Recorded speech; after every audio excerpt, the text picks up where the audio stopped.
Ragazzi, 1, 2...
Four brilliant criminals at the climax of their most magnificent effort. This effort began 6 months ago in Porto, where we were all aboard the ship for Africa. And they were my associates in a quest for uranium. An element not one of them knew the first thing about, except that they'd heard you could get dough for it. Big dough. Who? I mean, what do you suppose they are? Businessmen, does it matter? Well, if we're going to be on a small boat with them for weeks and weeks. I only said they might be fellow passengers. Harry, we must beware of those men. They're desperate characters. What makes you say that? Not one of them looked at my legs.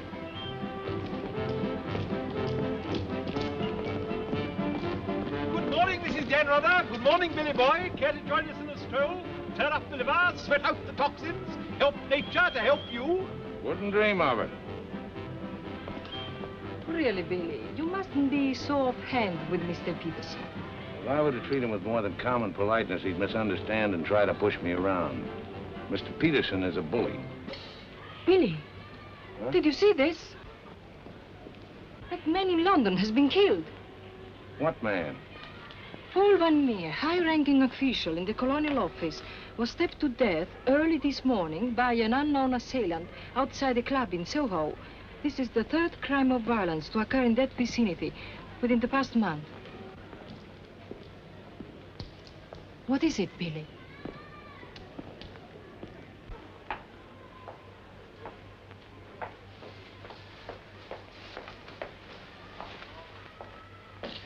In heaven's name, Billy, say something.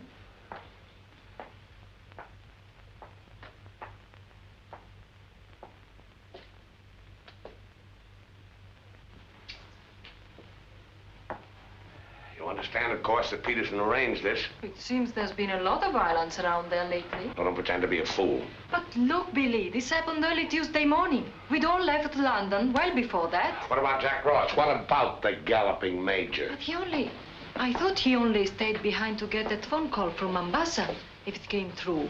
He'll be here this morning. Well? Don't get so excited.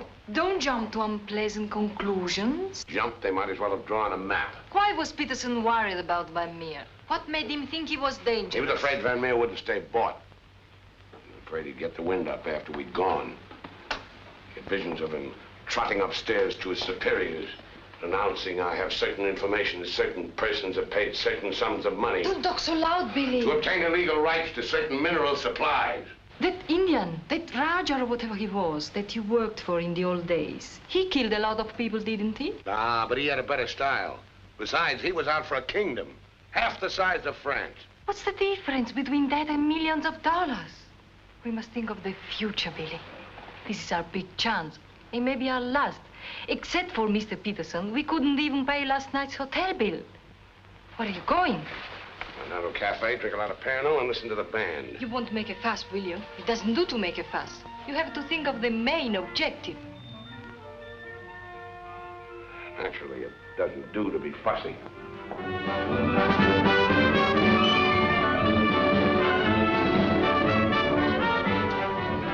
It's your move, Gwendolyn. Glasses.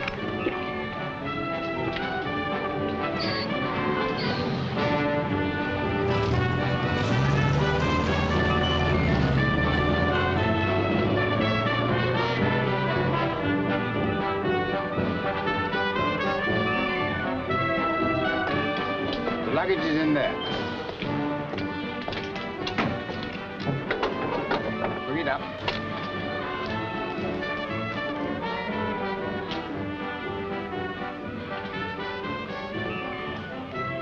Harry, look, the desperados. Not quite now, Convict Billy. Hard liquor before noon. I'm celebrating. Celebrating what? The safe arrival of the Major. He came galloping in a minute ago, looking tired but satisfied. I take it his mission was accomplished? Yes, well, it's getting on for lunchtime, gentlemen. I'll see you later, Billy. Your move, Gwendolyn. Gwendolyn, it's your move. Oh. Check. Last. Are you sailing on the Niagara? Africa bound. So are we. Oh, my name is Chelm. This is my wife. How do you do? My name's Dan Rutherford. How do you do? Are your friends sailing too? The whole kit and caboodle.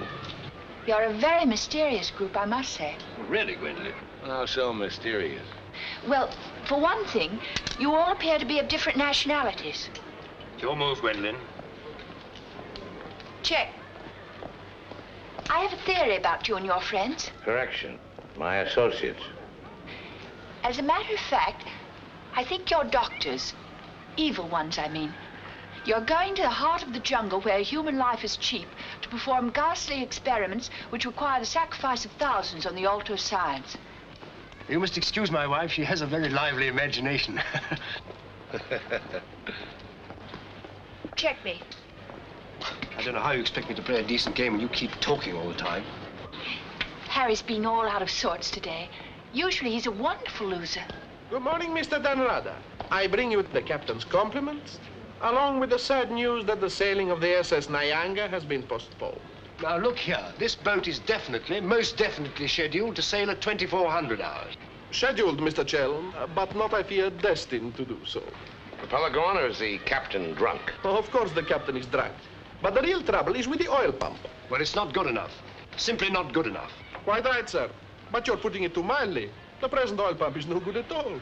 Well, how much delay does this mean? Oh, to locate, bargain for, purchase, and install a new one will require, I should say, more than a day, less than a fortnight. Utter, hopeless inefficiency. Probably it isn't the oil pump at all.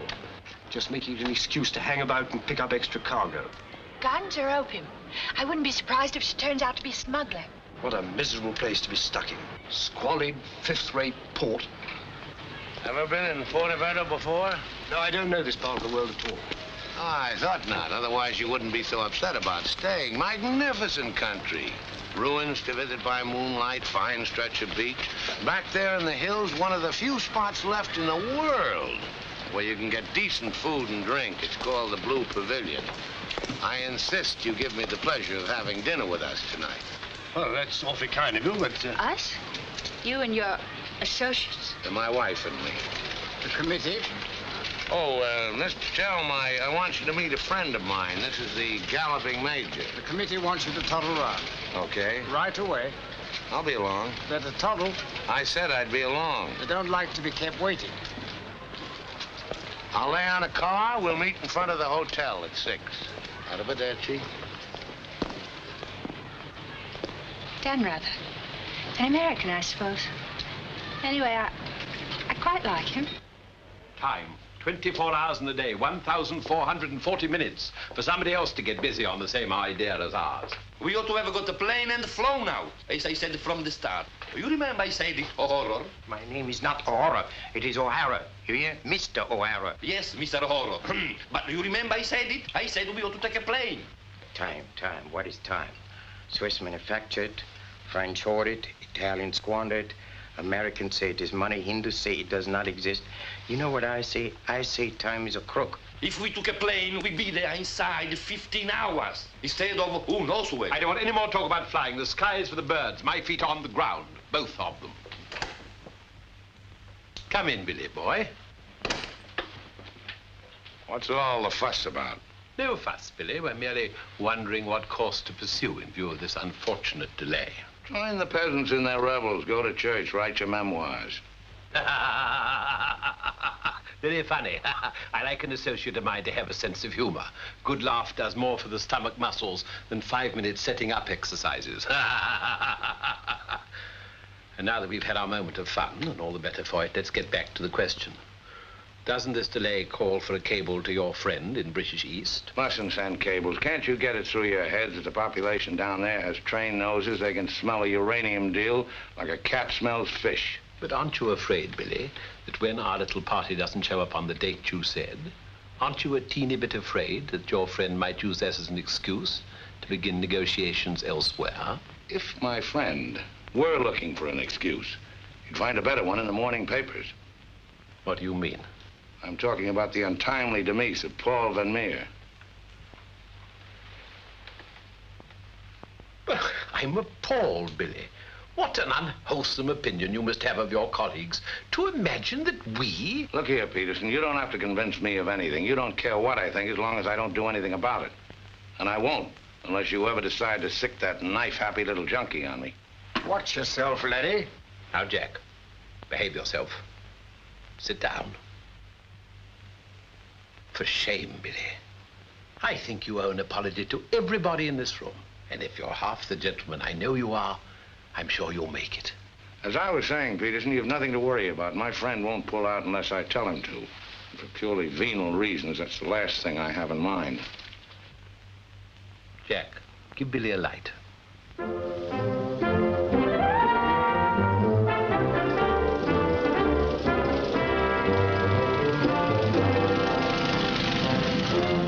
What a wonderful car. It looks as if it had won the Grand Prix d'Elegance many years ago. Oh, it did. It was built for Oraposo. You know, the bullfighter. He had it made this way so he could stand up and take bows.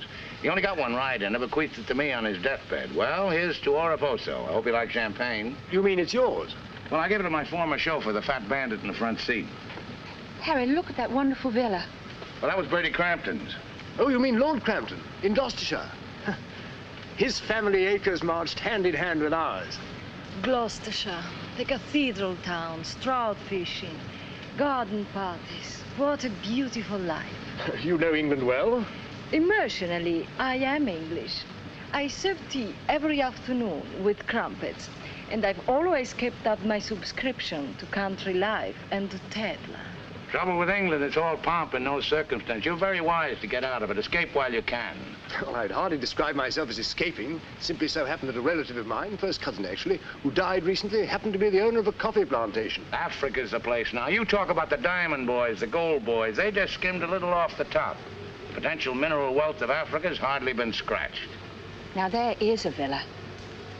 Big. Well, that's the Villa Capriccio, famed in song and story, a 3-star attraction in Baedeker. Well, whose is it? Well, the bank's on it now. It used to be mine. Yours? Yes, I brought old Charles over from Fouquet's. You know, the old Fouquet's, to run it for me. Then when I decided to pull up stakes, I bought him this restaurant we're going to. Least I could do to show my appreciation. Well, here we are. Charles! Charles! Wait here a minute when I rout old Charles out. He doesn't even know we're in this neck of the woods. Charles! Charles! She must think we're extraordinarily naive. Knew all those people. Owned that vast villa. Bought this place because he liked the fellow's cooking. What utter balderdash. Oh, perhaps he did. I beg leave to doubt it. Did you notice his wife? She seemed to be rather a sensitive little woman. Really embarrassed by all that rot. I am sorry, signore.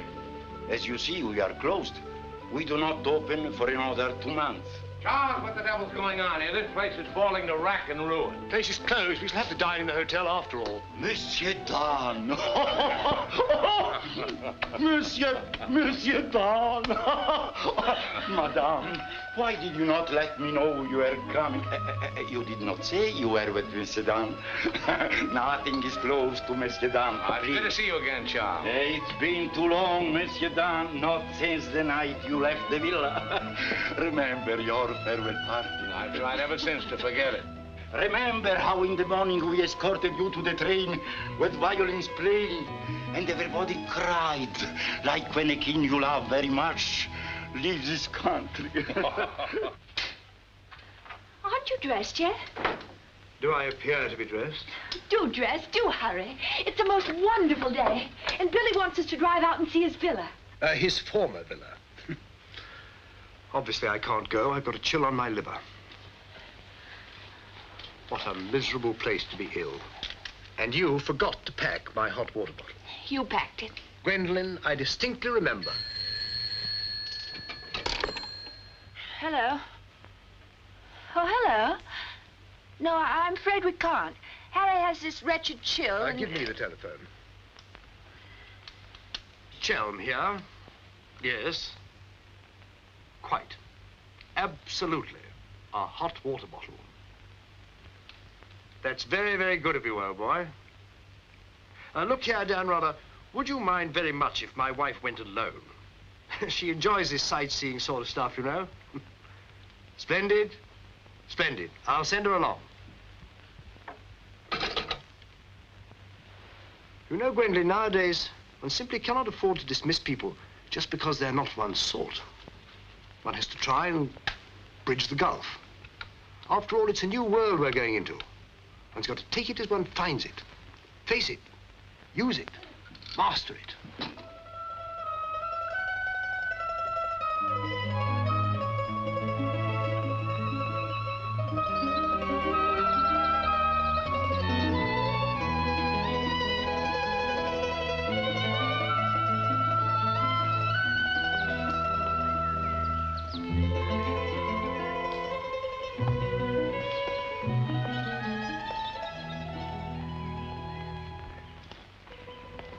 You know, I've seen Americans on the street and in the cinema, of course, but I've never talked to one before. Are you a typical American? I think it's important that I should know. Why important? There are two good reasons for falling in love. One is that the object of your affections is unlike anyone else. A rare spirit, such as Lord Byron. The other is that he's like everybody else, only superior. Harry, for instance, is the very best of a type. Well, if you must know, I'm a typical rare spirit. How long did you live here? Oh, the longest I've ever lived anywhere is 2 years. But when you were a child, didn't you ever have a mother and a father? In a house, in a street, in a town? No, I was an orphan until I was 20, and then a rich and beautiful lady adopted me. You know, I've changed my mind about your being an evil doctor. You're off to keep a rendezvous someplace in Africa sacred to the tribesmen. You're going to found a new empire and make yourself master of the riches of the world. But you need a beautiful blonde queen to impress the natives as the incarnation of the Queen of Sheba. That's why you're making a pass at me. Am I? Of course.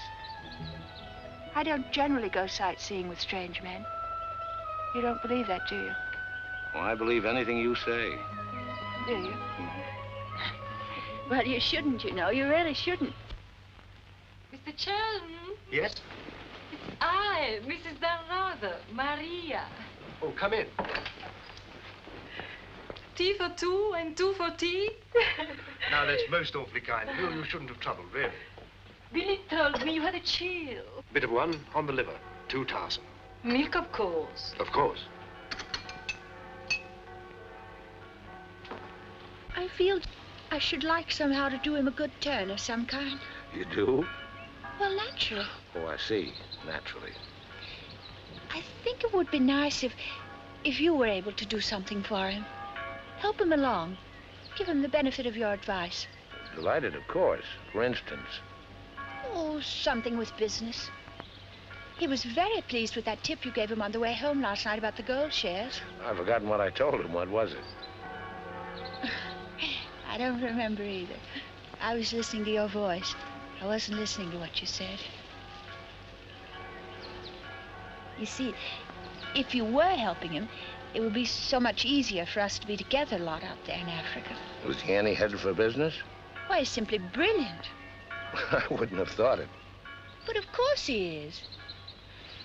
You don't suppose I'd marry a ninny, do you? If you imagine that Harry's simply going to Africa to plant coffee, you're very much mistaken. In point of fact, coffee is the least of Harry's interests. In point of fact, the land he is acquiring is extremely rich in certain minerals. Minerals which are indispensable to the production of atomic energy. Harry's land simply teems with uranium. Wouldn't surprise me to see him become the uranium king. So you see, my husband isn't such a ninny as you may have imagined. It might very well be worth your while to go in with him. The potential mineral wealth of Africa has hardly been scratched. Well, I was telling you last night. Well, of course. It's a well-known fact.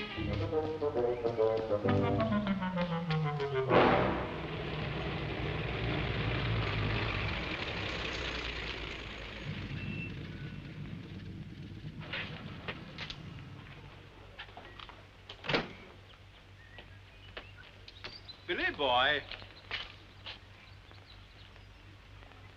Had a happy day? Very. I'm so glad. What an attractive woman Mrs. Chelm is. Is that what you called me over to tell me? Who are the Chelms? They're English, going out to British East. They have a coffee plantation. Any money in coffee? No, but there's a type of Englishman goes off to coffee plantations without caring whether there's any money in it or not. Relatives leave them coffee plantations and they go out to them. But why this sudden interest in the Chelm? I'd just like to know who's making friends with my friends. Well, now you know.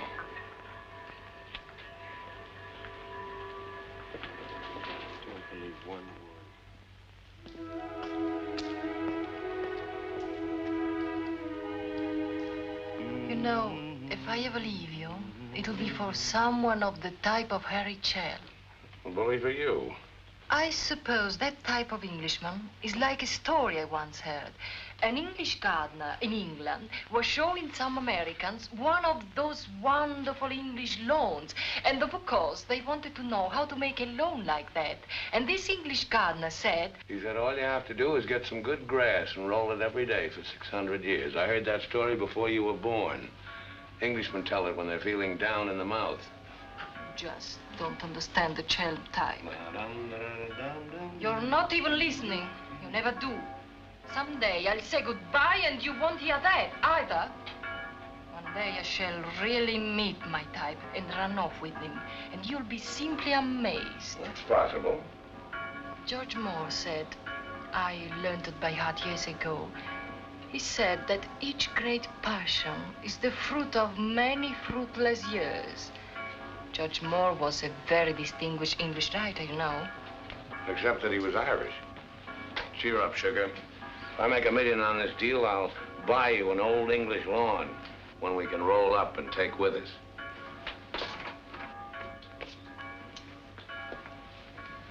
Billy, good morning. What's our wide-eyed Irish leprechaun doing outside my door? Why do you always make jokes about my name, huh? In Chile, the name of O'Hara is a tip-top name. Many Germans in Chile have become to be called O'Hara. Good morning, Mr. O'Hara. Madame, my respects. Perhaps Mr. O'Hara would like something to drink? Yes, maybe perhaps a little whiskey, huh? Very weak, please. What's this visit in honor of? Oh, just wanted to have a little talk with you. Okay, but make it fast. Fast? I give you my word, Billy. I give you my word. I feel to you like an older brother. Oh, it's not so much the difference of age. It's probably, yes, the reason is because I come from a culture which is so much older than yours in my country. A child 6 years old is older in his heart than you'll be at 60. It smokes, it drinks, it philosophizes. At this rate, I'll be 60 before you get to the point. The point is that Peterson, Ravello, myself, we are the principals in this case. We are in with the money. We cannot switch around and turn, but an agent, it's easy to imagine that he could conceivably doesn't feel himself quite as irrevocably committed as Peterson or... We're fellow passengers, I believe. Not quite yet, would you say? Too sadly true. By any chance, you don't happen to have seen your Mr. Danrather about? I don't think Billy's up yet. Not 11. He's rather a late riser. But he said... Well, anyway. I shouldn't put too much stock on what Billy says, particularly when he's had a few drinks. It's not that he means to break his word, he just forgets that he's given it. Charm and dependability so seldom go in one package. There are exceptions, of course. Your husband, I imagine, from his manner and behavior, is one. Oh, yes, very. Well, quite, I mean. I'm so looking forward to meeting your husband and having a chat about Africa. By all means. I understand he's in coffee? You make it sound like a total immersion. Part of Africa we're going to is due for some pretty important changes. In my opinion, things will be booming out there before you can say Jack Robinson. I do hope there won't be too many changes. It's completely unspoiled, I hear, with some of the loveliest scenery in the world. I can't imagine anything more lovely in the way of scenery than to have a few acres of gold and diamonds cropping up on a piece of land I bought for a song. Heaven forbid. Next thing there'd be big, ugly holes everywhere and great, horrid machines instead of lovely scenery. Anyway, I don't think my husband worries much about money and business, that sort of thing. Really? I mean, to appreciate my husband's point of view, one has to understand his background. Those lawns, hundreds of years in the making. Those immemorial elms. Those walls hung with family portraits. Generations of them. Those great echoing galleries where so much of English history is being made. Taxes must be terrific on a place like that. What would people like the Chelms care about taxes with their kind of money? I mean, when a family's been a power in the city of London for so long, one of the great financial families. Power in the city? You mean? Oh, yes, of course, one of those Chelms. I'm surprised you know about them at all. Very few people do. They prefer to work behind the scenes. I find it rather hard to believe that a man in your husband's position would go to Africa just for the coffee planting. You're very quick, aren't you? In point of fact, he isn't. In point of fact, he has a very special reason. So I suspected. It has to do with sin. Sin? Since the war, my husband has been almost exclusively concerned with spiritual values. He feels that if he can get away there, in the heart of Africa, he will come face to face with essentials. He wants to work out the problem of sin. Sin? Why, yes, of course. Isn't that what we're all most concerned with? Sin? Gwendolyn, what are you doing here? I thought we were supposed to meet on the beach. Harry, I want you to meet Mr... My name is Peterson. Been having the most delightful talk to your wife. She tells me you're interested in spiritual values. I myself am vastly concerned. Harry, we'd really better be going. You'll excuse us, Mr. Peterson? What have you been telling that man? Nothing, Harry. He got onto the subject of religion, and I just happened to mention that we usually go to church on Sunday. Billy, I think it is high time you take stock of yourself. Can you truthfully say about yourself, I, Billy Danreuter, have acted fairly and squarely to my associates, huh? But of course he can, Mr. O'Hara. Everybody knows Billy's the soul of honor. Shut up, sugar. Perhaps he is the soul of honor, and perhaps appearances are deceiving. You mind telling me what it is I'm supposed to have done? Nothing. It's your conduct. Your conduct doesn't... Your conduct does not inspire confidence, and confidence, Billy, is the most important necessity in an undertaking of our kind. One may be completely innocent, but if one's actions invite suspicion, one might as well be guilty. To be trustworthy is not more important than to seem to be trustworthy. Billy, have you done something you shouldn't have? Tell me, Billy. Tell me the truth. My conduct. Who do they think I am, their hired man? But you are, you know. You are the hired man. How good and kind of you to remind me. How good, how true, how kind.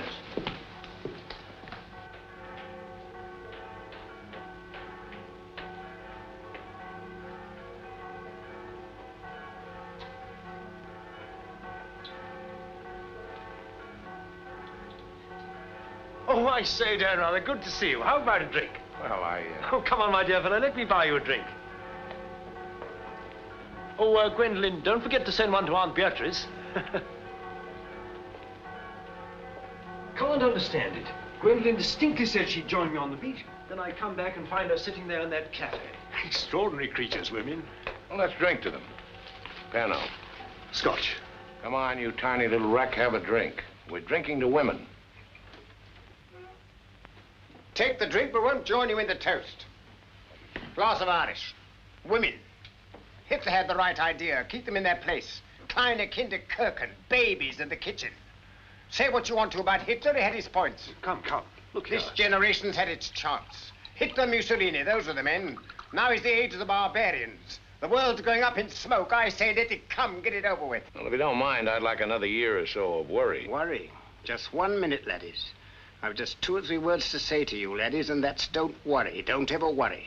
I'm in a position to know secret information. The Rosicrucians, the Great White Brotherhood, the high secret orders. But you've no faith. You must have faith. Faith and power, secret power. Men who guard the trust from the deepest insides of the whatchamacallit. Mystic rulers, all one club, chained together by one purpose, one idea. Mankind's champions. Follow me, Billy? Oh, why, of course. This generation's had its chance. Hitler, Mussolini. I can't stand here and permit you... Are you interrupting me? Relax, Jack. Have another drink. I simply want to state that things don't happen to be what certain people imagine. An officer may find himself strapped for money, and he may undertake certain things which in other circumstances, no. Absolutely no. Absolutely. I mean, absolutely no. In the old days, I should have simply told people of your ilk to buy their own drinks. Poor old Jack. I'll teach you. I'll teach you to insult an ex-officer of the Indian Army. Well, are you yellow? The bar. You're Major Ross? Right. Ross here. Right. Right again. Come along, the committee. Saved by the bell. I've never heard such rot in my life. Sin. Oh, sin. All I could do was to keep a straight face. No, I'm certain of it now. These are 2 very clever and dangerous antagonists. Sit here and help me close. But how could they possibly know what we're up to? Great interests like the Chelms have ways and means. Yes, and I'm convinced they're out to get us even before we get started. We must get ahead of them. Time has entered the picture in a new way. Never forget the time factor, gentlemen. It always enters the picture in the end. I'm sending a cable to London. I want full information on those Chelm interests. British Africa, too. Check up on his interests there. Every time the plane lands, I'll try and reach you by telephone. Keep me informed of the latest development. Dan Reuter, that lying, swinish, rum-swilling double-crosser. What pleasure it would give. No, you can't at the moment. We need him. Right now, we need that swinish, lying double... Did I hear my name? Rub-a-dub-dub. 3 men in a tub. Tub? Oh. Been a change of plan, Billy boy. You and I leaving for Africa. How's that? You and I are flying to Africa by the next plane. Oh, what's happened, Peters? Must be something important to get you on a plane. Perfectly simple, Billy boy. The trouble with the oil pump and the general uncertainty about when the Nyanga will sail forces me to sacrifice my personal comfort. I prefer to fly rather than run the risk of arriving too late. Well, there's also such a thing as arriving too early. What do you mean by that? Well, the land doesn't come up for auction for a couple of weeks. My friend can't make his move until then. If we sit around British East all that time, somebody's going to start wondering who we are and ask questions. Is that your real opinion, Billy, or are you just looking forward to a long sea voyage with the attractive Mrs. Chelm as your companion? Or perhaps you have even other reasons. Such as? That's for you to know and for us to find out. You'd better get your packing done.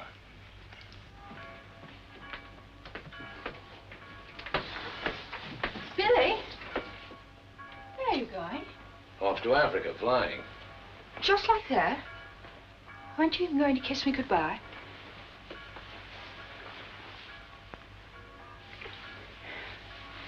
I wish. Don't say it. What? That you wish we'd never met. You'll be coming on the boat, and in Africa we'll get together and... I think I hate you. Letting those revolting men order you about. Don't deny it, I've watched them. They treat you like a servant.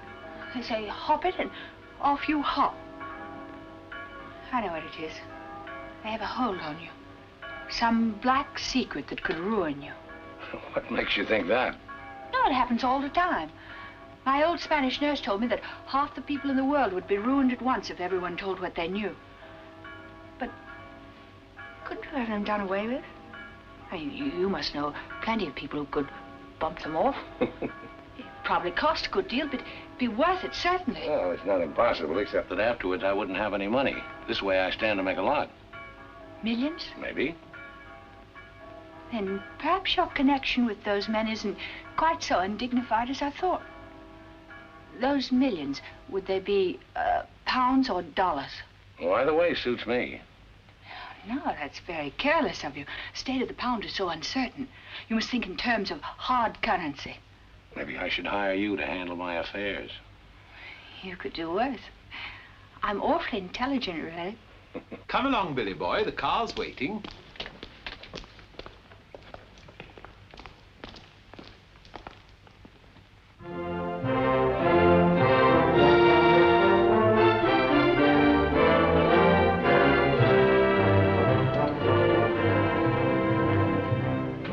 Get faster than this, we'll miss the plane. Press on! Press on!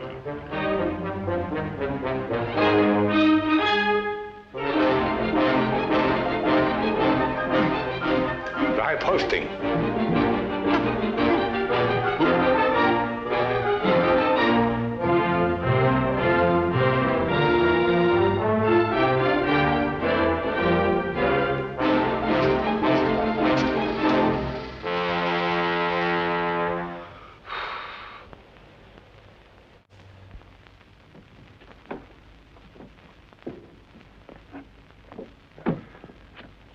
Bisogna spingere.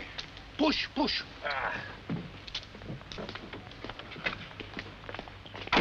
Come on. 1, 2, 3.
Beautiful car.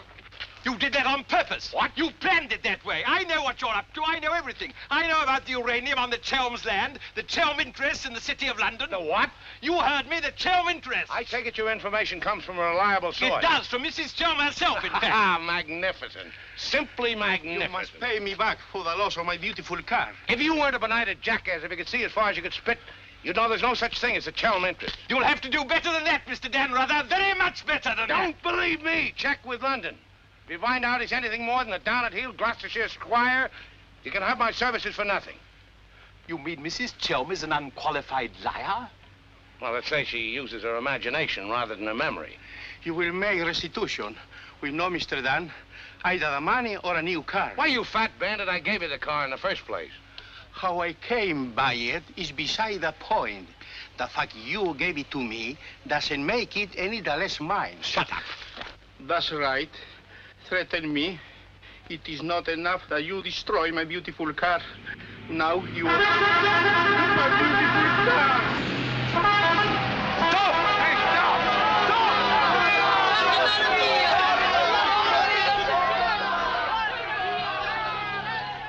More than anything, I want Billy to make a grand success out there. Well, as you care so much about money, I should have thought you would have left Billy for some rich man. I shouldn't think Billy would mind, really. I mean, neither of you are in love or anything. You are a strange girl. Of course I love Billy. Actually, I adore him. And Billy loves me very, but very much. That's why I trust him with his little unimportant amours. And what does he say about yours? But, darling, all husbands like their wives to seem attractive to other men. Be sure you explain that to Harry.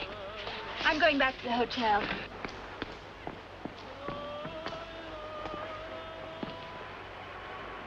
Mrs. Stanrother, Maria, I'm afraid, I have some shocking news for you. The boat is not going at all? There's been a terrible accident. Your husband's car drove over a cliff. The people on the bus saw it fall into the sea.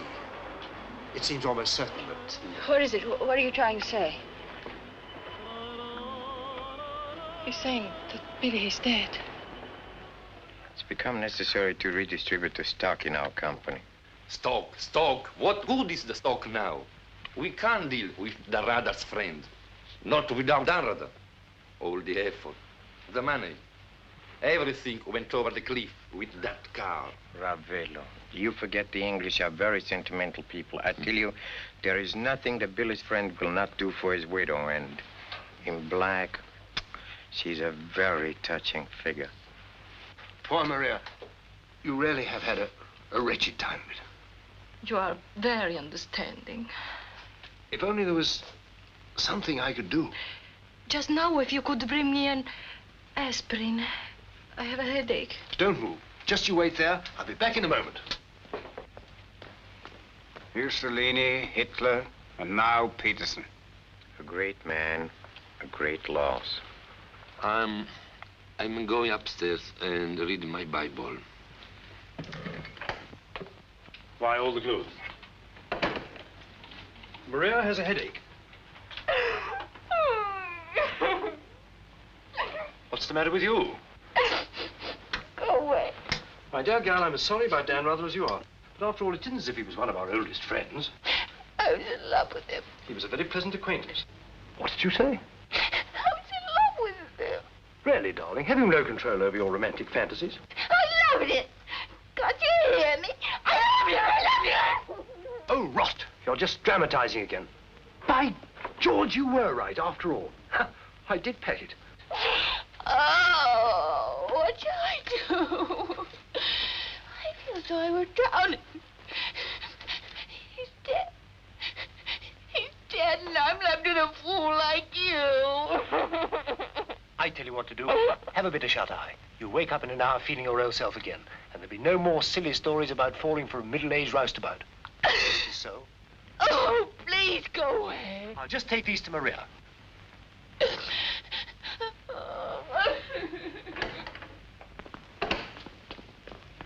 Mr. Chelm, this is very important, for you as well as for myself. Yes, well, get on with it. There is now an opportunity for you to secure enormous profits with virtually no risk. I want to beat about the bush. Our purpose in going to... For you as Billy's widow, it will be very easy to persuade his friend in British East, and for capital, we have charm. Quite evidently, you've been misinformed as to my interests.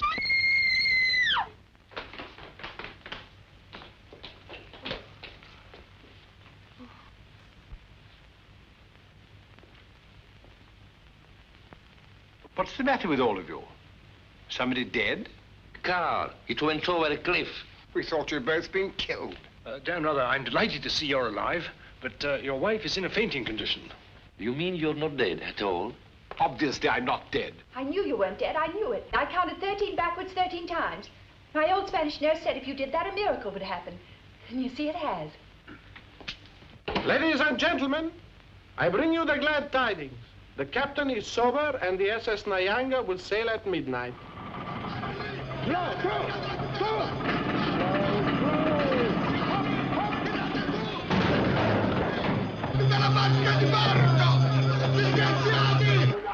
I can't see it anywhere.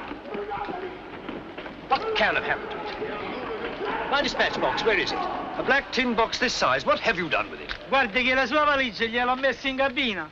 I told you to take the most particular care of it. I shall not go on board till my dispatch box has been found. Having trouble, Chelm? I think that I can't cope with myself, thank you.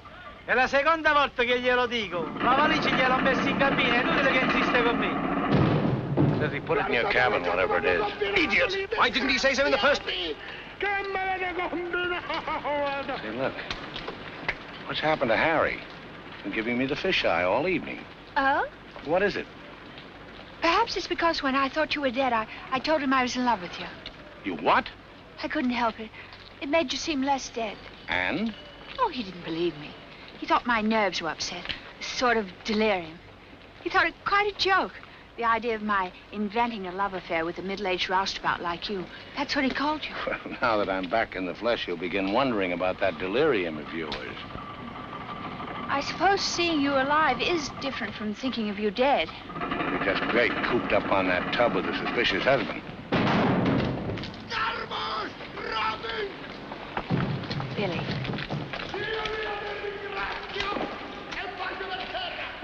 Let's not go. What do you mean? I'm asking you to run away with me. Now. What about the millions in hard currency? What's happened to you? I thought you were my shrewd little manager. I've changed my point of view. I thought we'd get to Africa and you'd make your fortune and everything be wonderful, but now I think it's all too risky. Too many things can happen. I want us to cut and run for it right now. You really mean that? With all my heart. Oh, no, that's impossible. Why? Well, for one thing, Mrs. Danrother might not go for the idea. She's not quite as sophisticated as you are. Please, Billy, listen to me. I've thought it all out. We'll take the bus and catch an express for somewhere. The shot's not on the table. You're not in love the way I am. If I loved you 1,000 times more than you say you love me, it still wouldn't make any difference. I've got to have money. Doctor's orders are that I must have a lot of money. Otherwise, I become dull, listless, and have trouble with my complexion. But you're not like that now, and you haven't any money. It's my expectations that hold me together. You really mean that, don't you, darling? Sure, I mean it. And your main reason for wanting lots of money is so that you'll be ever so attractive and I'll love you more and more. That's right, baby. I'll help you, Billy. I can, too. I'm something of a witch. My old Spanish nurse said I could have been a professional. We don't look now, but they're raising the gangway.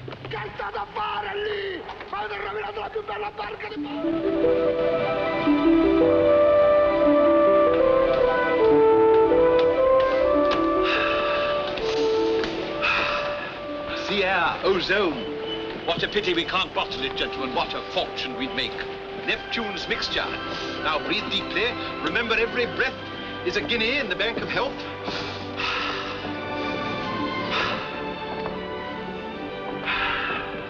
Good morning, Chel. Why, that's good. Very good indeed. I didn't know you were an artist, Mrs. Danrother. I'd hardly call myself that. I only dabble. The nose is not enough long. The ears are too small. Only has one eye. Now, come along, gentlemen. We must not dawdle. Blow the man down, bully, blow the man down. Blow, blow, blow the man down. Blow the man down, baby, blow the man down. Good morning, Mrs. Chelm. Let's hope she breaks her neck. Blow the man down, bully, blow the man down. Blow the man down, bully, blow the man down. Blow, blow, blow the man down. Blow the man down, bully, blow the man down. Give me some time to blow the man down. Mr. Peterson? Mr. Peterson? Radiogram.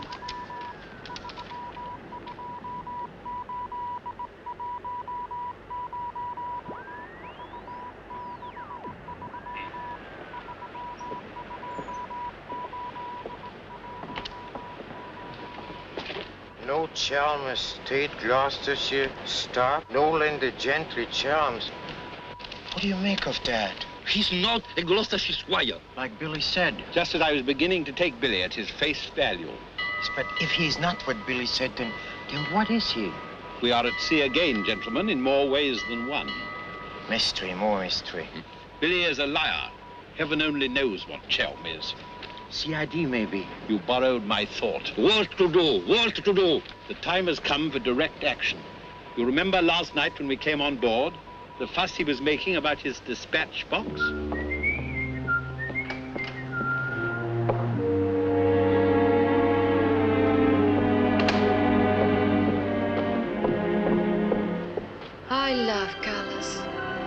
working with them is an endless puzzle.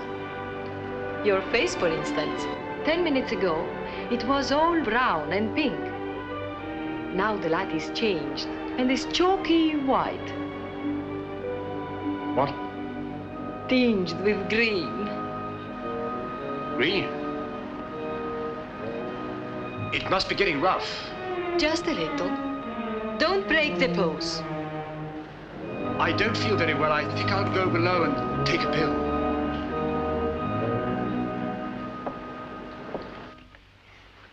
It's incredible. Harry Chelm is just Harry Chelm. nothing, nobody, a ruddy refugee from Earl's Court. With a hot bottle. Look.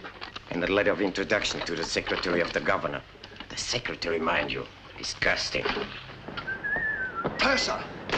My box! Beat up and down, isn't it, sir? It's gone! Oh, yes, indeed. Major Ross took it. I saw him sneak it out of your cabin. I like to keep my eye on what goes on aboard the ship. Where did he take it? I believe Mr. Peterson's cabin. In fact, I'm sure.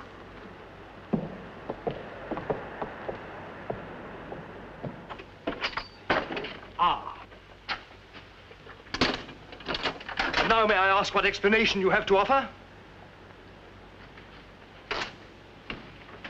He forgot his hot water bottle.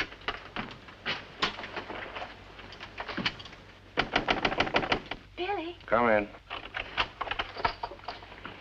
Billy, have you heard what's happened? I've seen the paper in days. It's not funny. They've stolen Harry's dispatch box. Who stole his dispatch box? That dreadful little major. He took it to Peterson. They went through it. Well, it's all your fault. I suppose you know that. My fault? Well, the poppycock you've been peddling, all that junk about the Chelm interest in London, uranium on your land. Well, in a way, you're the one to blame. I'm the... I mean, you acted so superior. I was falling in love with you, and I couldn't bear it for you to think I was just a nobody. Married to the son of a boarding house in Earl's Court. The son of a what? A boarding house. That's what Harry's parents do. They run a boarding house for decayed gentlefolk. But the way he talks, the way he acts, I thought that... It's just that he sees himself in a place in the West Country with trout streams and horses, leading the life of a country squire. It's not his fault if people take it for granted that he has a place like that. He's never once said that he had. Well, country gent, son of a boarding house or whatever he is, I suppose I'd better get his box back. Oh, he got it back himself. Well, then there's no harm done. Except that Harry's gone to the captain. He's going to have them put in irons. He is what? He says that's what they did in the Royal Marines. Look here, Skipper, there's a perfectly simple explanation for all this. I happen to own a dispatch box which is very similar to Mr. Chelm's. When I didn't find it in my cabin, I asked Major Ross to see if it had been stowed away somewhere else by mistake. The Major found what he thought was my box in the saloon with some other luggage. The box has been in my cabin ever since we sailed, under the berth. As soon as I saw the box, of course, I realized at once that it wasn't mine. I simply opened it to find out to whom it belonged so that I could return it to its rightful owner. I can't conceive why this gentleman should imagine I should be interested in a box containing patent medicines. I'm not a hypochondriac. Purser, tell the captain exactly what you told me about the box. Why, sir, you asked me whether I'd seen it, and I said it might be the one I'd seen being carried along the passage by Major Ross. You distinctly told me that you'd seen it being taken from my cabin. Oh, you must have misunderstood. You were rather ill at the time, if you remember, sir. That's all, Purser. He's been bribed. He's in league with these criminals. Just a case of a misunderstanding. That's how I look at it. Now, what about a little cognac? To wash away any ill feeling. I don't care for a drink. And let me assure you that this matter is far from settled. While rifling through my personal effects, I feel certain that you must have noticed I had a letter of introduction to the secretary of the governor. I suspect he'll be much more interested in what I have to say than this gin-soaked so-called ship's captain. You mind your tongue! Any more entails? The other one I put in irons. As far as I'm concerned, this is a closed incident. Look, Chelm, you've got your box back. Why don't you forget the whole thing? What possible interest do you expect the Colonial Office to take in? On the contrary, I expect them to show considerable interest in a gang of crooks who are trying to swindle the country out of vast uranium deposits.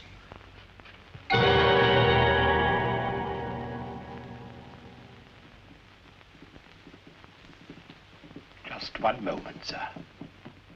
What leads you to believe? This gentleman obviously hasn't seen fit to inform you that during your supposed demise, he attempted to lure me into your nefarious venture.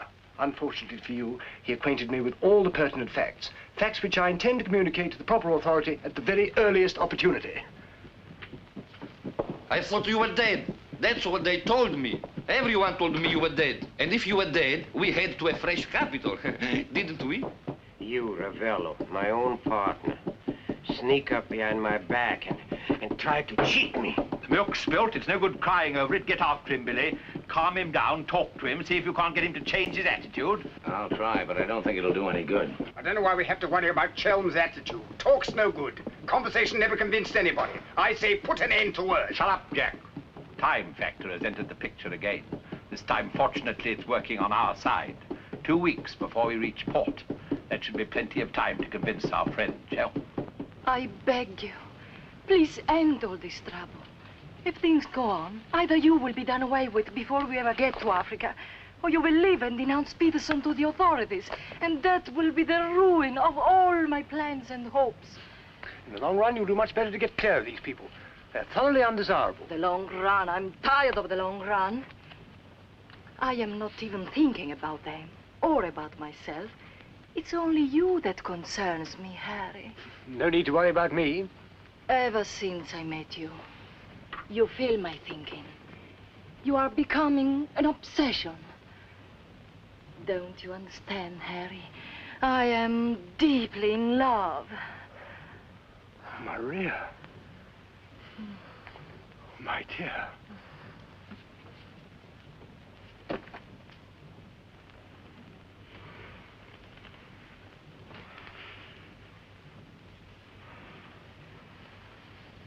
Only you could make a woman feel like this.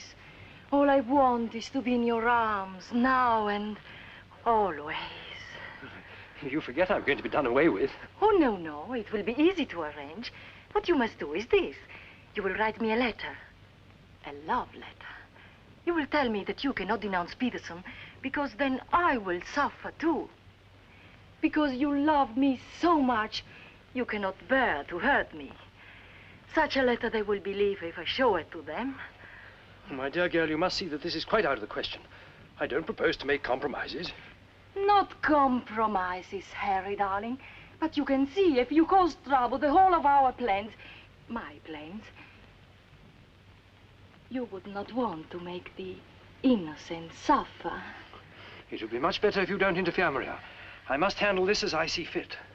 Then you intend to go ahead with this business, tell stories and ruin everything? It'll be much better if you cut loose from these people. No happiness can come from such an association. Harry, I'm asking you not to do this. Please, write a letter. Then there will be no trouble for you, no trouble for us, no risk when we get to Africa. I'm sorry, my dear. We English are a very pig-headed lot. You think you can get away with this? But Maria, my dear good Maria, listen. First you made love to me. Now you tell me you will ruin me. You'll forgive me, but it was you who made... Oh, shut your trap. Go on, do what you like. You think you're such a brave man. I'll tell you what you are. You are a heel. What the blazes now? What's happening? What's going on here? The oil pump's on the blink. The electricity's failed. Utter folly. A ship lying in darkness this way, we might well be rammed at any minute. I'll tend to this myself. Which way is the engine room? The passengers are not... I'm sure your chief engineer will welcome the advice of an ex-officer of the Royal Marines.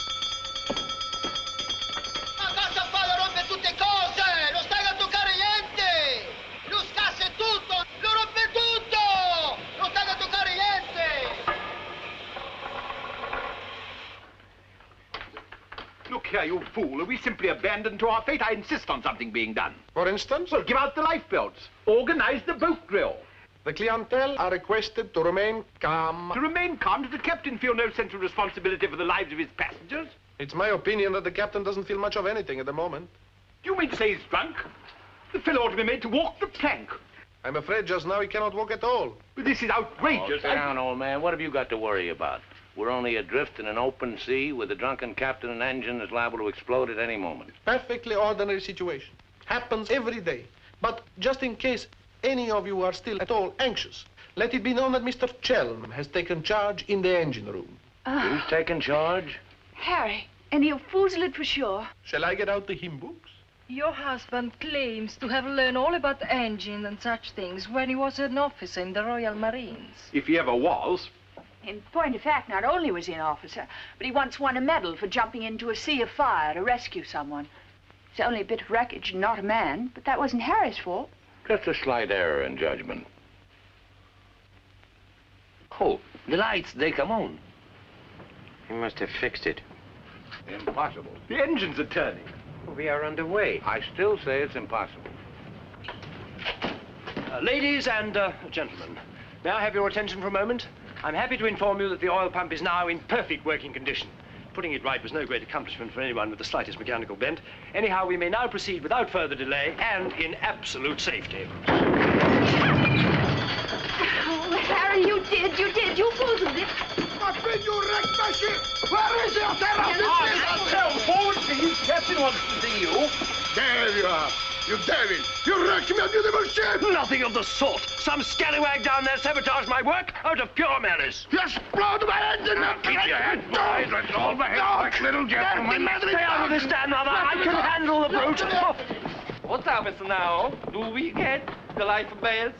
Do we abandon the ship? There's no immediate danger. The passengers will please to return to the saloon.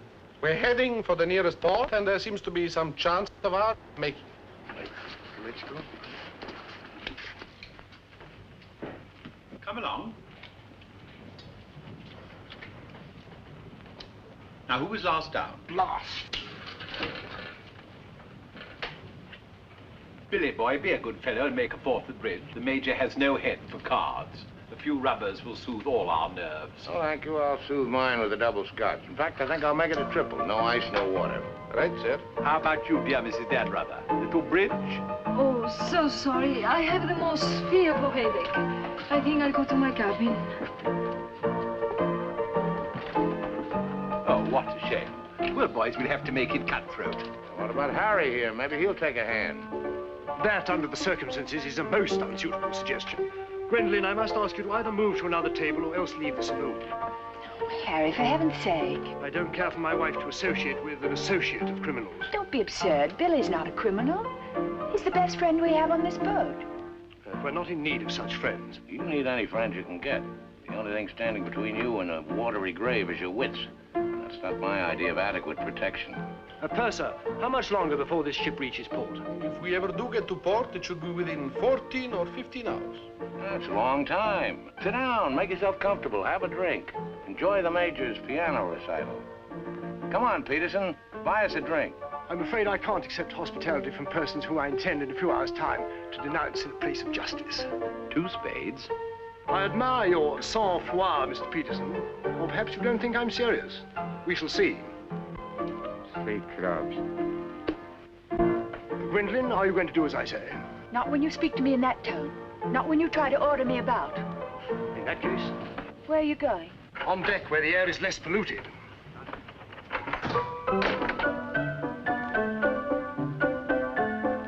Purser, 4 tonics? I think you'd better go after Harry. Why should I? If he's going to be so childish and unreasonable. Take my advice, go to him, stay with him. I suppose you think we should keep up appearances. The loyal wife at her husband's side. No, Billy. I'm experiencing something that is rare and beautiful. And I shall not deny it, either by word or by deed. I love you. Let the whole world know it. I love you, I love you. Yeah, well, keeping up appearances isn't exactly what I meant. Then why do you want to send me tagging after Harry? He's being such a deadly bore tonight. Deadly, but not dead, not yet. What do you mean? They killed one man just because they thought he might try to get in their way. Now, handsome Harry here is certain to blow the whole thing wide open. They killed a man? Really? Who? Just a man. Well, for all Harry's being too tiresome and my loving you to distraction, I still wouldn't want to see him done in. He has some perfectly darling traits, really. I mean, like always remembering one's birthday. No, we simply mustn't let anybody murder Harry. Yes, now keep him in your cabin. Never let him out of your sight. Keep him under lock and key. Oh, Billy, that awful music. It's so loud, it comes right into our cabin. Peterson, tell the Major to soft pedal it. And while he's about it, he might change the tune. Oh, don't you like it? It's one of my favorites. I'm afraid he doesn't know any others. Do you, Jack? Oh.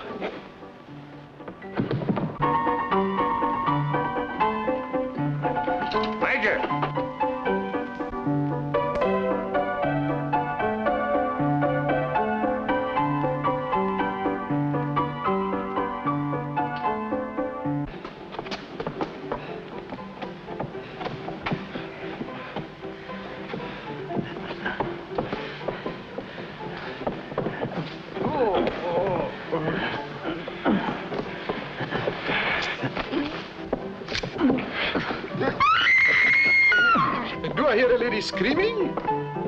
One down. Captain! Captain!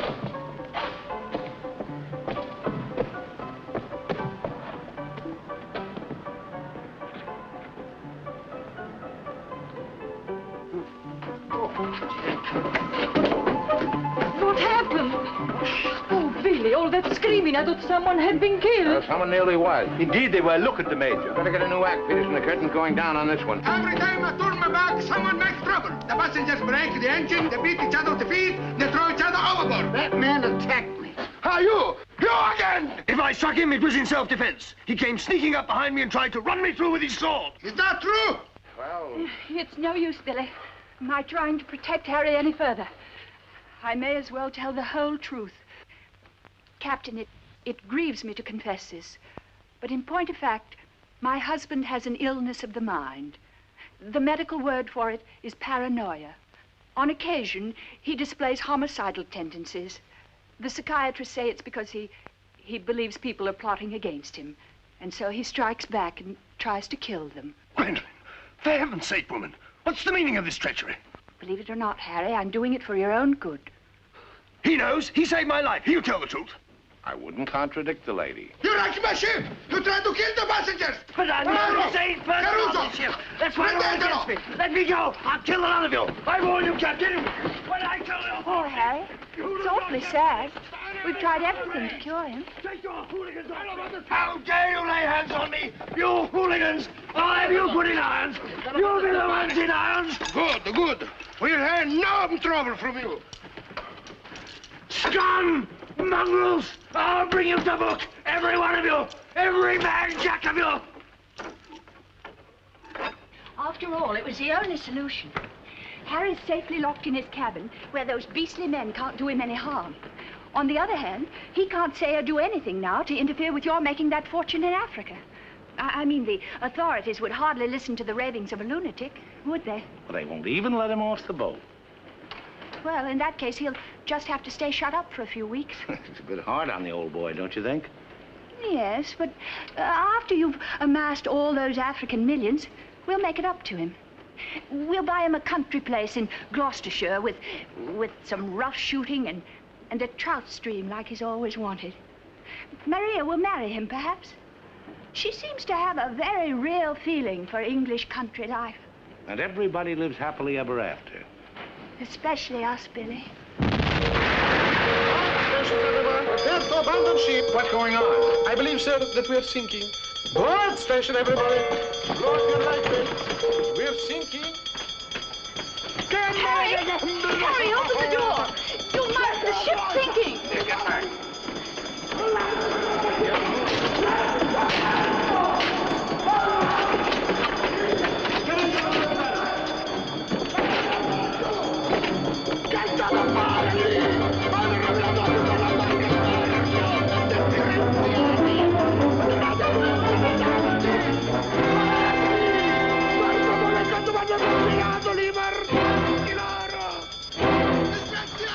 Tirate su!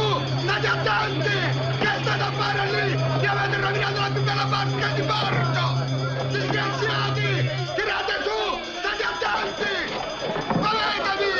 Guarda cosa fanno con bambino! Se fanno combinato questi messaggi loro! E mi tenete! Che m'avete compito! Presto l'altro lato! Sbrigatevi! Sbrigatevi! Calate l'altro lato a mare! Presto! Presto! Guardatelo giù! Sbrigatevi! Sbrigatevi! Molla! Molla! Giù!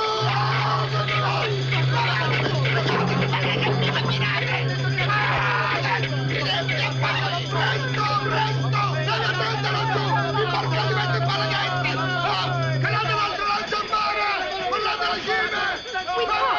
We simply can't leave without finding out what's happened to Harry. Maybe we'll run across him out there. He's a strong swimmer, isn't he? To the relatives. I don't say we will, but it's possible. Anything's possible. Silenzio poi! Come! Bill! Crash! Dio mio, ti ringrazio e bacio per terra! Speriamo che incontri un branco di messicani! Give me that oar.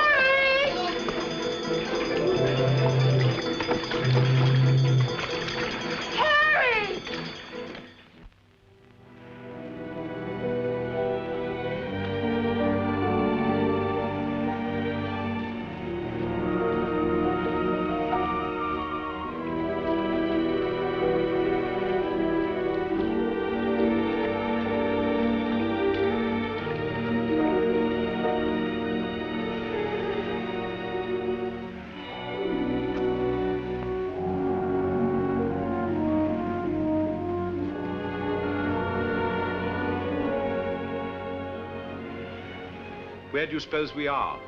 Africa. What part of Africa? Yes, that's important. What part? Not a bad place to land. No customs, no forms to fill out. Tell us at once where we are. It's important I know. You mean to say there are parts of the Dark Continent where you won't be received like the prodigal son? Alio. What's that? Alio.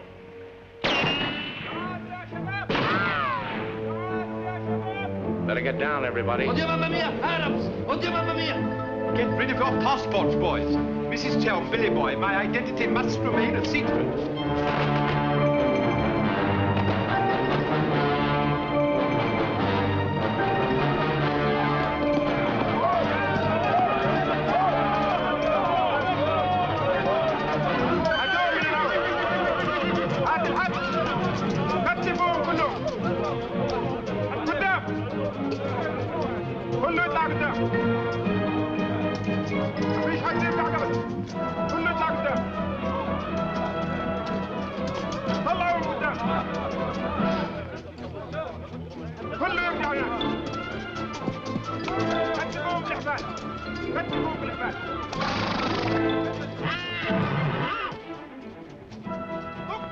Alio, what's that? It was a company that sold arms to the Arab legions.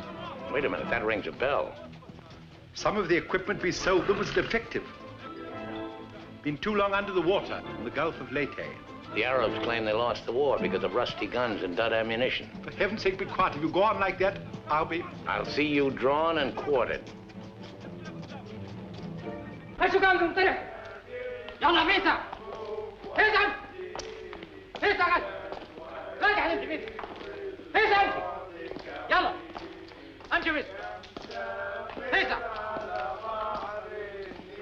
يلا تعال غد يلا Are you going to allow them to bully you in this way? Why, it's simply... Shocking. Harry wouldn't have let them do it. He had a sense of dignity. I have a sense of survival. Billy, what is going to happen? Do you think they will torture us? Just let them try it. I'm a British subject. I wouldn't say it too loud.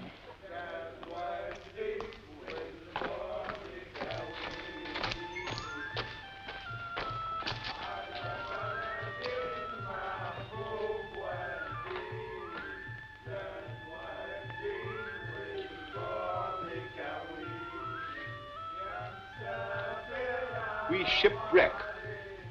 Big boat, go down. Bottom ocean.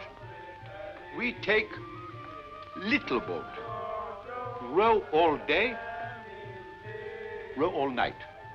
Savvy? There's only one way to deal with these swine. Walk up to them and kick them in the belly. Show them who's boss right away. We sight land. Your land. Praise Allah. Come ashore. Suddenly, boom, boom, boom.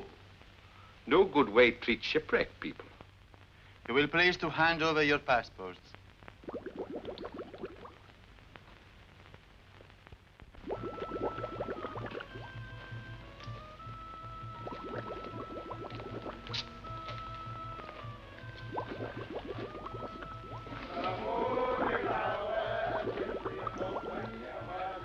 There seem to be 4 missing. Will those who have not handed over their passports hold up their hands?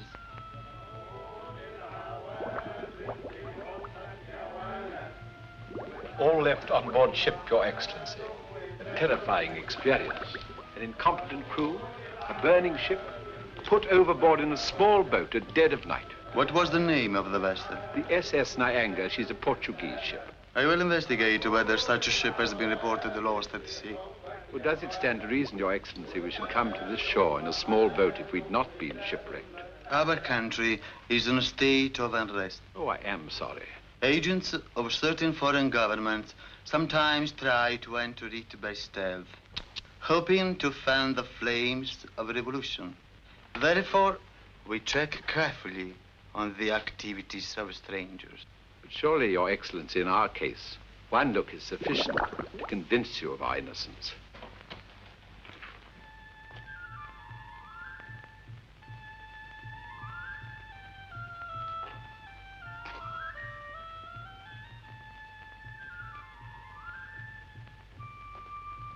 No. One look is not enough.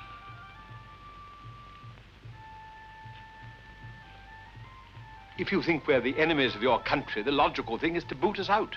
Send us packing by the first available boat or train. We shan't object. We've got important business elsewhere. Where is elsewhere? Central Africa. And what sort of a business? Vacuum cleaners, sewing machines. Ah, yes. Businessmen.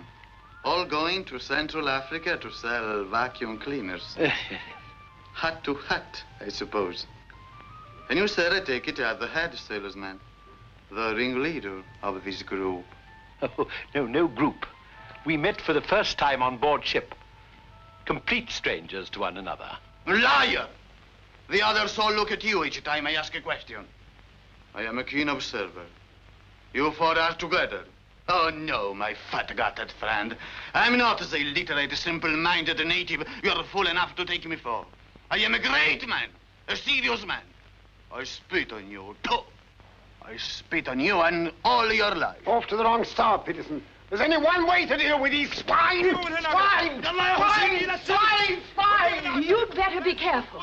My husband, my late husband, who was drowned in the Niagara disaster, happened to be one of the most important figures in the British government, Sir Harry Chelm. In point of fact, we had letters from the Prime Minister and the Queen telling everybody to be particularly courteous to us and our friends. So you see, if any harm befalls us at your hands, it will become a major international incident. Would you instruct that one that in my country a female's lips may move, but her words are not heard? Harry. If only you were here. And now, sir, you will stop abusing my intelligence and tell me who you really are and what is your actual purpose in being here. I'm a sick man. I've got a bad heart. I mustn't talk anymore. You refuse to answer. That is interesting.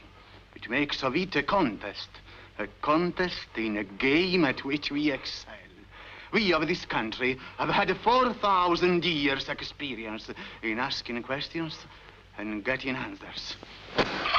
Who are you? Why are you here?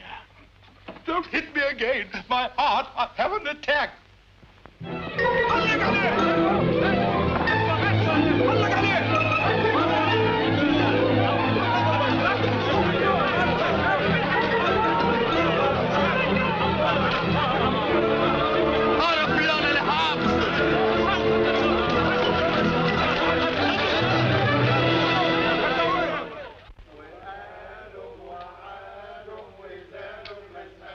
Billy's led a thoroughly decadent life. Must say, I thought he had more backbone than that. Backbone. Either you have it or you haven't. You see the beating I took at the hands of that great ugly brute without even flinching. Billy was crazed with fear before they even laid a finger on him. Tell me more about Rita Hayworth. You really know her very well? Do I know Rita? Do I know her? I'll give you a letter of introduction. She'll fall an immediate victim to your charms. You really think so? Oh, but certainly a man like you, suave, intelligent, darkly handsome. You have everything, Ahmed, except money. And if you'll listen to me, a boat will be placed at our disposal, a very slow boat, so that Fat Gut's check will have plenty of time to clear. And you will trust me for your share? Does one man of the world ask another to trust his own brother? Oh, no, Ahmed. You'll give me a check for half. Your demands are very great under the circumstances. Well, why shouldn't they be? Fat Gut's my best friend. I will not betray him cheaply. You are certain that you are the friend of the peerless Rita? Come, Ahmed. Line back to business. Very well. 50-50. Oh, by the way, Fat Gut's nature isn't noble like ours. He might try to bargain. I do not bargain with a puffball like that. It's beneath my dignity. It'll be dawn soon. The correct hour for a firing squad. But if we have him shot, what about the money? Well, I was just thinking that if he had a volley at the psychological moment, he might not be so inclined to haggle. I believe you must have Arab blood. Westerners are not usually so subtle. يلا يا علي نمسك الراجل الثخين. يلا بينا يلا. Look the hell am I? Look the hell am I? Ah! are you taking me? I won't go. I demand to see a doctor. Would you say that in Paris, among smart people, the Rolls-Royce or the Cadillac is considered more chic? Well, that's no problem at all. A man in your position should have both. Ah.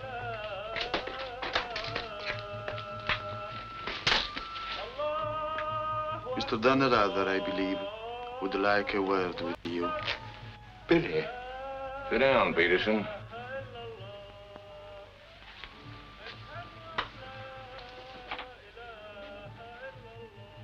I've been talking to Ahmed here, and he's made the vow.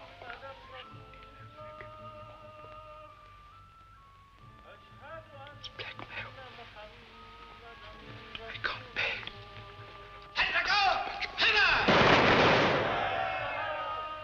What was that? Firing squad. It's execution day. Will he take a check?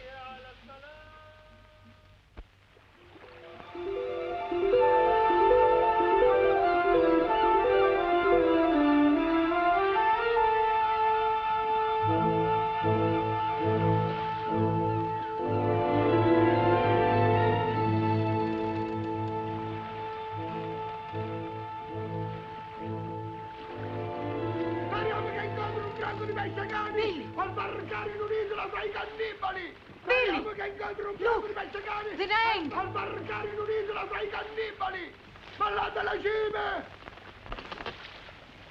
Stay away! Stay away from my ship! If you try to come aboard, I will shoot you! I will shoot you! Get to my gun! Get to my gun! Give it to him. Maybe he'll shoot himself. My gun! My gun!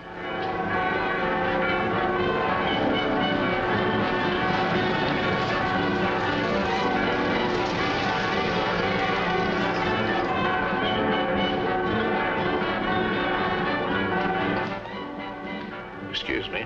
Are you Mr. William Dunrather? That's right. I'd like to ask you a few questions, if I may. Oh, I'm sorry, not now. Forgive me, but it's rather important. Yes, it always is. I was a newspaper man myself once. Very well, you might quote me as saying that everybody was heroic except Mrs. Danrother, who ate all our boots. Very amusing, but I'm not a reporter. Oh? Jack, go to the phone, make reservations. The first plane to Nairobi, 6 seats.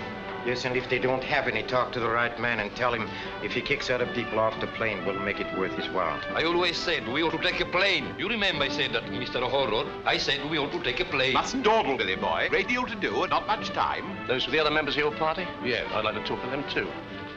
Well, what's it all about? I believe you were acquainted with a Mr. Van Meer, now deceased. Peterson, you and the boys better come back down. The gentleman here wants to speak to you, a Mr. Jack Clayton of Scotland Yard. You take your wine here or upstairs, Mr. Dunn? No, we'll have it here. Care to join us in a drink, Clayton? No, thanks. It's a bit early in the day for me. I read somewhere that a Scotland Yard man never accepts a drink from anyone he intends to arrest. Is that true, Mr. Clayton? Quite so. Mrs. Dunrather? No, I'm Mrs. Chelm. This is Mrs. Danrother. No, how do you do? Well, I wouldn't dream of alarming you lovely ladies, so perhaps I'll have a glass of bubbly after all. Peterson, how do you do, sir? How do you do? Ravello. And, Mr. Horror. O'Hara, Julius O'Hara, delighted. No, I'm the one to be delighted. It had begun to look as though I'd never catch up with you people. That would have been a bit embarrassing. You see, this is the first time I've ever been abroad on an investigation. I've spent quite a lot of money. And my chief can be very sarcastic about the money one spends, particularly if you fail to deliver the goods. Mr. Clayton is presently interested in the Van Meer murder case. The Van Meer murder case? Oh, yes, yes. That fellow in the Colonial Office. Yes, I read about that in the paper. It was a shocking affair. According to Mr. Van Meer's appointment book, Mr. Peterson, you had lunch with him at the Savoy a few days before his death. That's quite correct. Mr. Van Meer was an expert on African matters. We wanted his advice about affairs in British East. Do you recall the subject under discussion? Vaguely. Crop yield, the native labor situation. Inches of rain. Vaccination, shots. How long had you known Mr. Van Meer? Oh, a couple of months. We met half a dozen times. Did he ever make mention of any enemies, business or otherwise? Did he say anything about romantic attachments? I mean, did he name any women? No. I should have been very surprised if he had done. Mr. Van Meer struck me as being every inch a gentleman.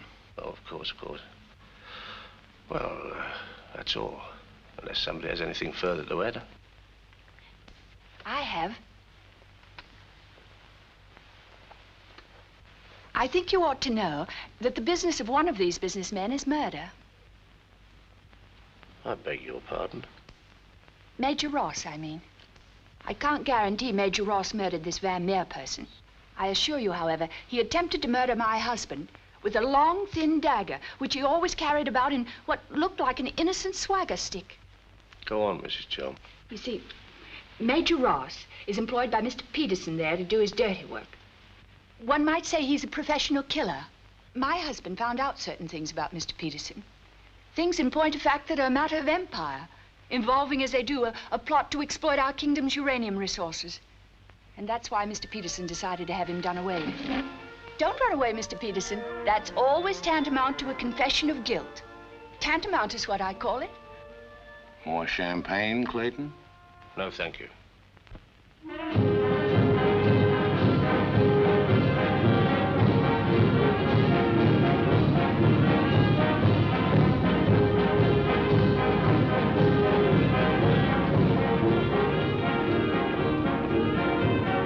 As I said before, very smart fellows indeed. Should you ever think of me in Earl's Court, that's where I'll be, helping Harry's parents with the lodgers. Should you ever think of me, try not to let it be too harshly. You kiss her too, Billy, and tell her she's forgiven. Sure. Goodbye, Billy. Bye.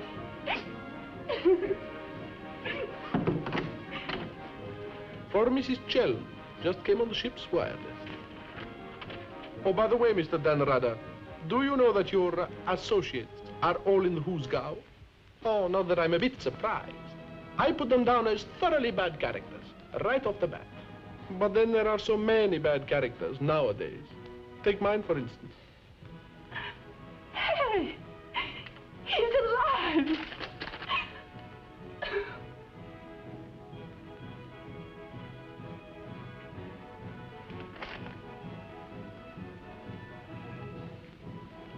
Oh.